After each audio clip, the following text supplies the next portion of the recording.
Aleluia. Louvado seja Deus. Glória, glória. Louvado seja Deus. Aleluia.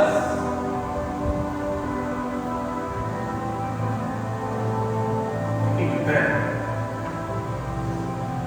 Abra sua Bíblia aí.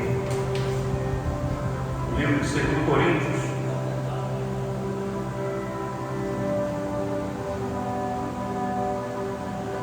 Segundo Coríntios, capítulo de número 5.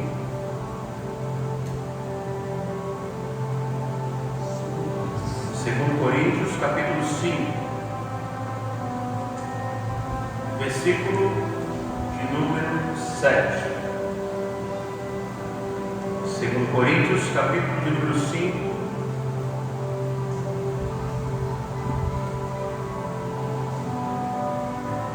versículo de número 7. Amém?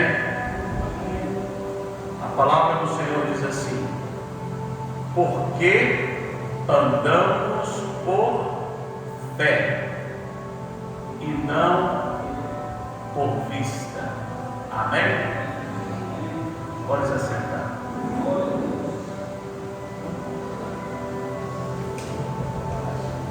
Essa mensagem de hoje,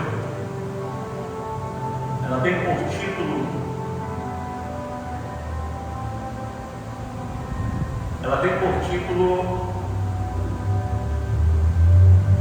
A Espera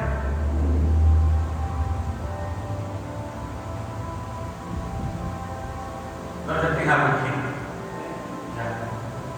A espera da colheita. Não é a espera, é o ato grave. A espera da colheita. Também conhecido como o período intercolheita. Vamos usar assim para facilitar o entendimento. Se vocês puderem chegar um pouquinho para cá, para poder facilitar para mim, para conversar com vocês, ficaria melhor. Essa espera da colheita é o que muitos de nós não nos atentamos. Toda vez que ouvimos falar de colheita, sempre nos alegramos, né? Porque colheita é igual a bênção. Olha, fulano está vivendo o tempo da colheita, ele está no tempo da bênção. Olha só, o produtor agora chegou no período da safra, está colhendo grão, está colhendo milho. Então o tempo da colheita é o tempo esperado por todo aquele que planta.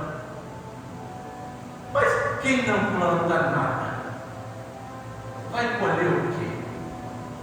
Imagina você ter uma conta bancária no banco, que é a sua conta bancária, você não depositar R$1, não trabalhar e chega lá no cartão querendo sacar. Você vai conseguir sacar? Não vai. Porque para ter saldo para sacar tem que ter depósito. Para que haja colheita tem que ter plantio. Só que estudando e examinando, eu cheguei à conclusão de que o maior problema não é nem mesmo o plantio. O maior problema é o período intracolheita. É o período de incubação, é aquele período do silêncio. A Bíblia do Velho Testamento, o livro de Zacarias para o livro de Mateus, tem uma página em branco que significa o período interbíblico, que é o silêncio. É o período em que Deus ficou sem falar com o povo por 400 anos. Os homens não foram inspirados pelo Senhor por 400 anos. Período interbíblico. E esse período interbíblico ele foi necessário para que houvesse a preparação de quê? Da colheita. E qual foi a colheita? A morte de Jesus na cruz do Calvário, para nos darmos acesso livre a Deus e a salvação. Então, para que nós pudéssemos participar colheita maior e principal de nossas vidas, foi necessário um período de silêncio, um período de preparação.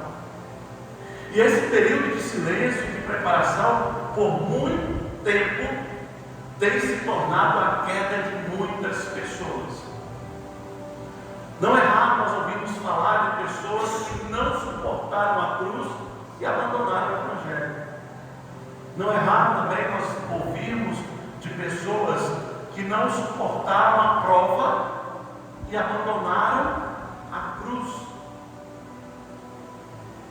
Todas as pessoas que têm um chamado, um propósito maior, elas serão testadas, experimentadas, provadas mais do que outras pessoas com propósitos menores.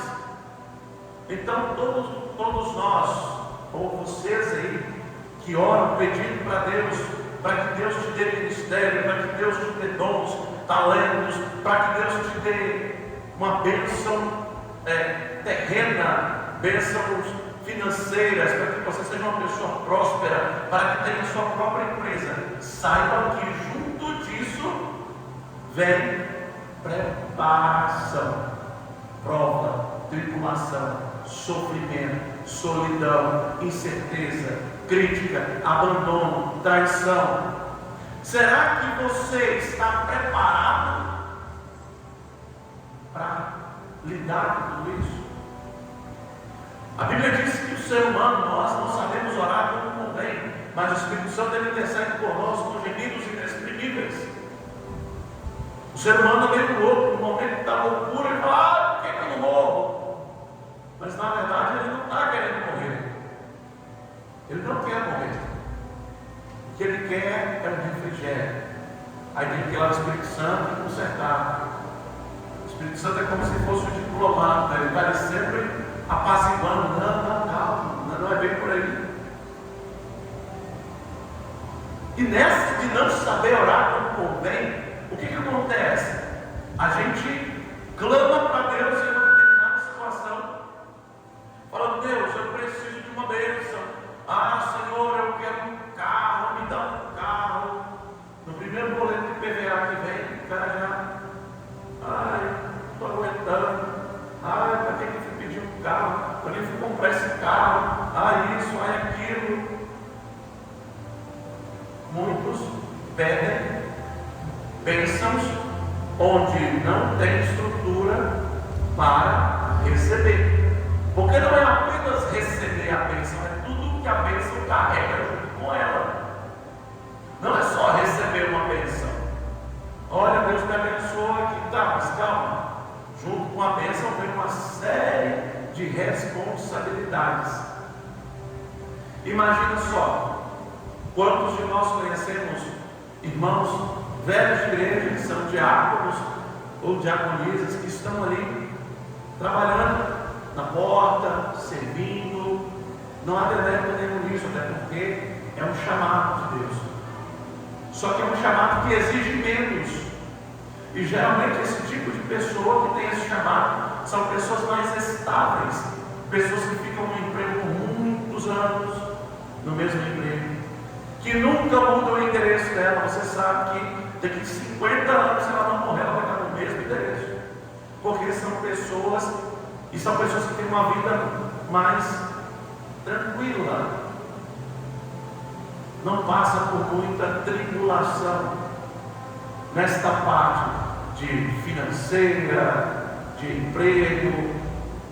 Por quê?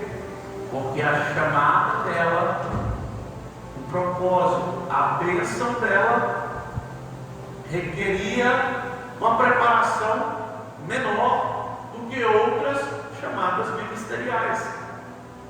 Vamos pegar, por exemplo, você quer fazer um concurso público para que você passe na prova da Polícia Federal, por exemplo.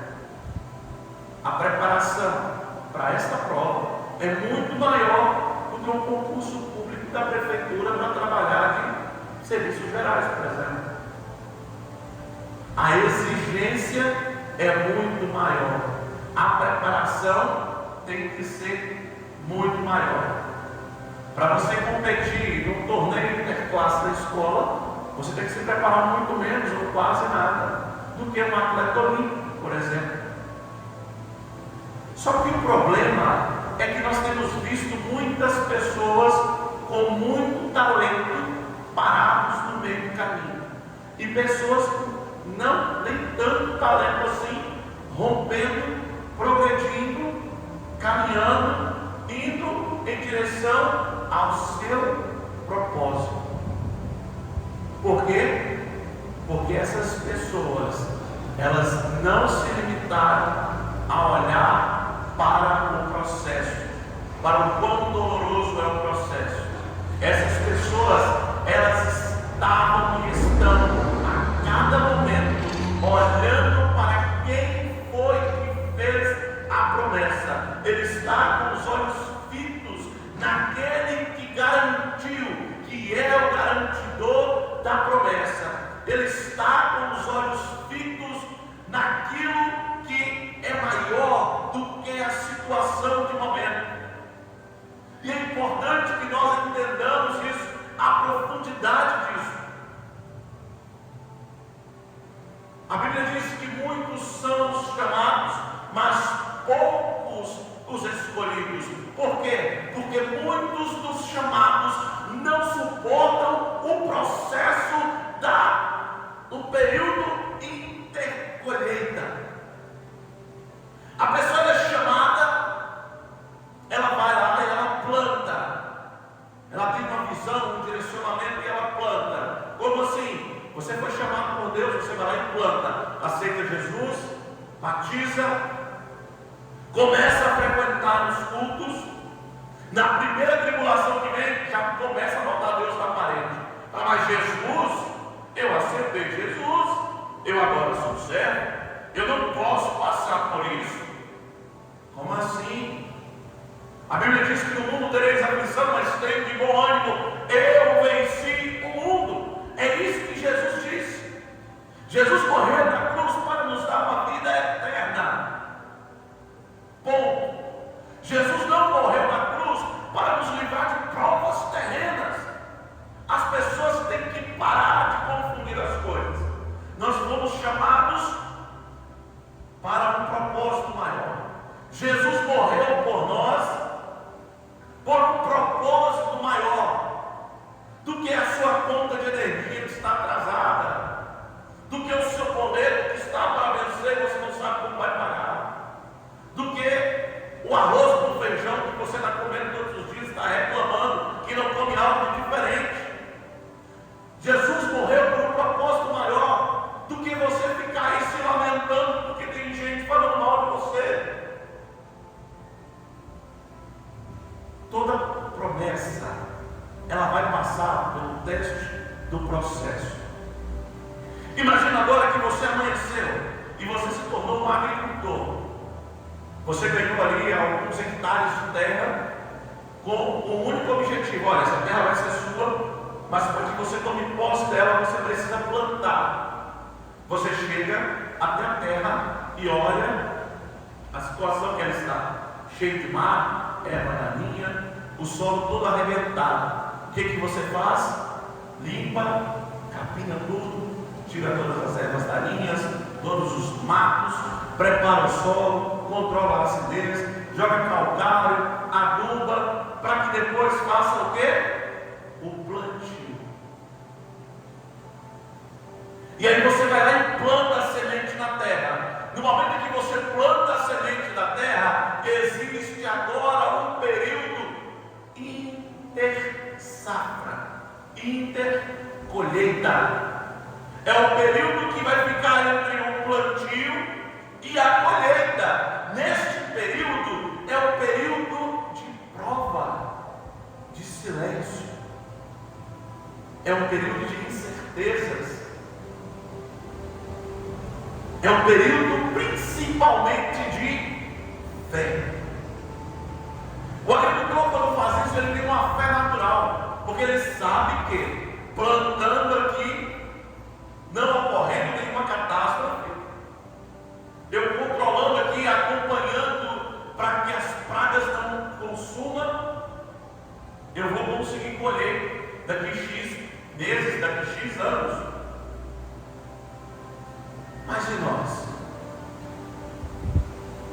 nós, cristãos, qual tem sido o nosso plantio? Será que nós não temos ficado tempo demais lamentando a demora, desistindo sempre no meio do caminho? Porque sempre que um agricultor ele desiste daquela plantação, vem o quê? O gafanhoto, vem a formiga, vem a praga e consome tudo. E quando ele volta, ele tem que fazer tudo de novo. Ele tem que chegar capinado tudo de novo, ele tem que limpar tudo de novo, ele tem que preparar o solo de novo, ele tem que adubar de novo, plantar novas sementes. E o que acontece se ele virar as costas? Mais uma vez virão os gafanhotos, formigas, pragas e quem sabe até invasores, e começa a destruir todo o seu trabalho, pelo simples fato de que você está reclamando por não estar usufruindo de algo antes do tempo. Olha para você ver que absurdo.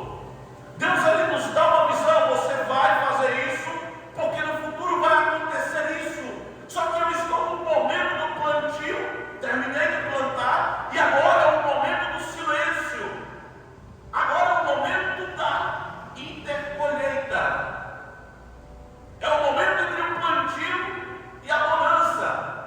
Nesse momento eu não tenho lucros, nesse momento eu não tenho mais nada a fazer, além de vigiar, além de pagar um preço, estar constantemente visitando aquele lugar, ou seja, estar constantemente cuidando do plantio que eu fiz.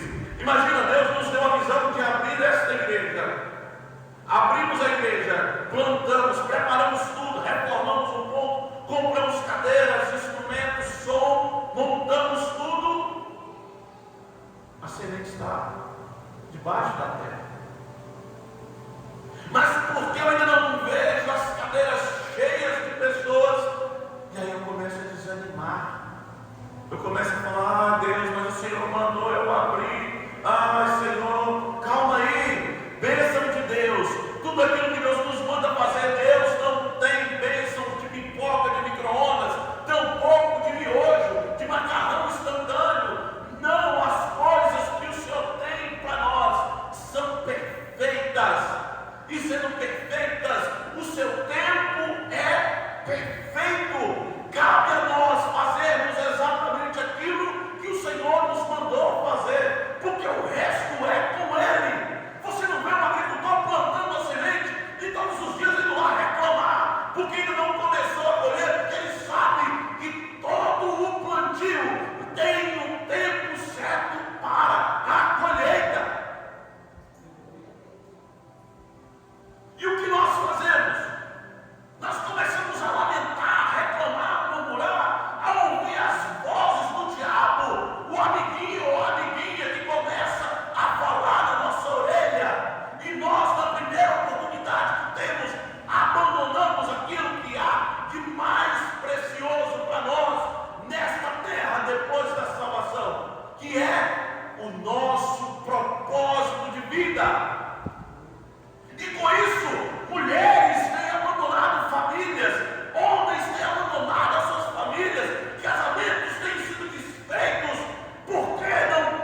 a traça, as pragas, e vão consumir todo o fruto do seu trabalho. E quando você cair em si, você vai ter que remar tudo de novo. E nessa onda de ter que remar tudo de novo, Israel ficou caminhando por 40 anos no deserto. 40 anos. Quanto tempo mais você vai ficar parado, esperando o alinhamento perfeito dos planetas, quando você já tem o mais precioso, que é a palavra de Deus na sua vida, e é a palavra do Senhor que nos basta? Não precisamos de mais nada. Não precisamos de mais nada. Nada. E o interessante é que todo plantio ele tem um propósito final, que é a colheita. E nós cristãos, nós fazemos e nós temos a oportunidade de fazermos um plantio duplo, que é plantarmos nesta terra para colhermos nesta terra, mas também plantarmos nesta terra para colhermos lá no céu. Como assim? Como assim? Eu vou plantar na terra e vou colher no céu? A Bíblia diz que no céu tem galardão preparado para todos aqueles que se dispuseram a trabalhar na obra do Senhor. Lá no céu vai ter alguns lugares de maior destaque para aqueles que abriram mão da sua vida terrena, para aqueles que ganharam almas para o Senhor. Vai ter. E o principal, quando eu planto, eu cuido, eu não desisto, eu consigo colher o que é de mais importante para a minha vida, que é a salvação. Segundo Coríntios 5,17 diz que assim que se alguém está em Cristo, nova criatura é. As coisas velhas já se passaram, eis que tudo se fez novo. Tudo. Não é apenas uma parte de mim que se fez novo. Não é apenas o domingo à noite que se fez novo, porque agora eu vou para o culto. Não. Tudo se fez novo. Você que está ouvindo, tendo a oportunidade de ouvir esta mensagem, é importante você entender e compreender que Deus tem uma obra grandiosa para cumprir em e através de você. É importante você parar de querer voltar no seu próprio vômito, parar de querer fazer coisas que você fazia lá atrás e que não cabe mais para o cristão fazer. É importante entender e cuidar do terreno que o Senhor te deu, do terreno que o Senhor confiou a você, para que no futuro você tenha o que colher, para que no futuro você olhe para trás e quando chegar no final da tua vida você possa dizer, como o apóstolo Paulo disse: combati o bom combate, acabei a carreira, guardei a fé.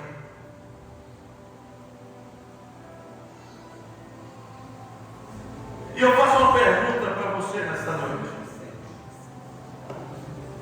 Eu te pergunto algo nesta noite, eu gostaria que você refletisse. Quantas pessoas nesse mundo vivem, morrem e logo são esquecidas? E quanto a você?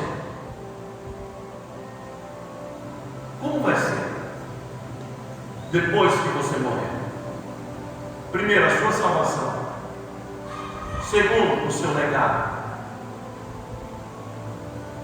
Qual vai ser o legado que você vai deixar aqui nessa terra quando você morrer? Grandes homens e mulheres proeminentes da Bíblia e pós-Bíblia deixaram um mar, foram no mar e deixaram um legado. O apóstolo Paulo, depois de ter passado 14 anos na geladeira, sendo preparado, sendo experimentado, lá na sua cidade, em Tarso, tendo que voltar a fazer barracas, ele deixou o mar. José do Egito, depois de 13 anos de prova, é lembrado até hoje pela sua inteligência e o seu dom de governança. O homem que tudo que colocava a mão prosperava. O homem que implantou o sistema de imposto do mundo. Olha para você ver. Lá no tempo antigo, o que dizer de Moisés, que teve que ser expulso lá no palácio do Egito, para ficar 40 anos no deserto. Olha o tempo da semeadura dele, 40 anos esperando para que ele conseguisse colher a libertação do povo de Israel das mãos do faraó. 40 anos só, longe de tudo, tendo que constituir uma nova família com um povo que ele não conhecia. Olha o tamanho do propósito do chamado dele. 40 anos de silêncio, até que Deus se revela a ele e fala com ele: você vai ser o libertador do Egito, de Israel para o Egito. 40 anos! E nós não temos suportado nem 40 dias. É assim, ó, estou indo aqui, limpei tudo, estou caminhando, agora eu vou. Apertou o carro um pouquinho, o pastor me chamou a atenção, agora eu não vou mais. Agora eu vou para o mundo, vou para a Candaia, vamos que vamos. E vamos lá, daqui a pouco passa no Vale da Morte. Experimenta. Sente o cheiro do fogo do inferno. Depois que sente o cheiro do fogo do inferno, eu tenho que voltar para Cristo, agora eu tenho que voltar para Jesus. Pastor, pelo amor de Deus, olha pela minha vida. Meu Deus, eu tenho que voltar para Jesus. Volta para Jesus. Reconcilia, levanta a mão, começa a chorar na presença de Deus. E aí, mais uma vez, vai ter um tratamento. Ou acontece algo e essa pessoa, mais uma vez, faz o quê? Linha na pipa. Abandona o seu terreno de novo. E vai para a Candaia. E começa a flertar com o perigo. E aí estava empregado, agora a empresa tem um corpo de funcionário, manda embora, é demitido, está desempregado. Ai meu Deus, eu estou passando fome, eu estou passando dificuldade. Pastor, é sempre assim. Sempre que a barriga dói, lembra?